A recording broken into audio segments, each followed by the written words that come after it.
আসসালামু আলাইকুম, সবাই কেমন আছেন? আলহামদুলিল্লাহ, আমরা সবাই ভালো আছি। তো আজকে আমি রান্না করব গরুর মাংস। এখানে 2 কেজির মতো গরুর মাংস আছে। তো আজকের গরুর মাংসটা রানবো আজকে সপ্তাহে, যেহেতু বিশেষ দিন শুক্রবার।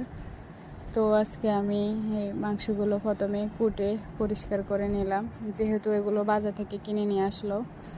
ওইরকম ফ্রিজে ছিল না। তো ফ্রিজে ছিল বলতে আজকে আমরা ফ্রিজে কোরবানির মাংস ছিল, তো আমরা এটা তারপরও বাজার থেকে কিনে নিয়ে আসলো। তো নিয়ে আসার পর আমি এক্সট্রা তেল চর্বিগুলো বেছে পরিষ্কার করে ধুয়ে একদম পানি জড়িয়ে রাখলাম, যে গোস্তের যে মাংসের যে একটা এক্সট্রা পানি থাকে ওটা জড়ে গেলে ভালো হয়।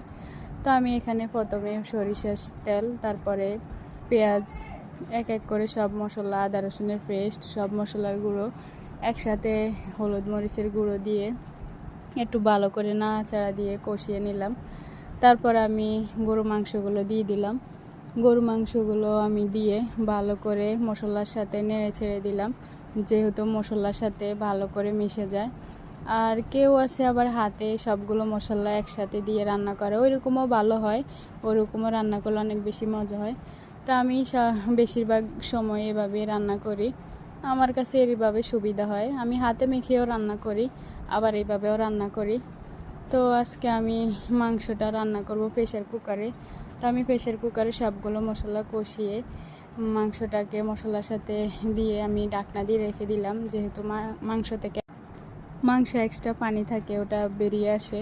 তো এই তো আমি প্রেশার কুকারে কয়েকটা সিটি দিয়ে মাংসটাকে একদম অন্য পাতিলে নিয়ে কিছু জল ছিল ওগুলো শুকিয়ে নিলাম। এই তো আমার রান্নাটা শেষ। তো আজকের ভিডিওটা এই পর্যন্ত। সবাই ভালো থাকবেন, আল্লাহ হাফেজ। আর আমার ভিডিওটা কেমন হয়েছে সবাই কমেন্ট করে জানাবেন।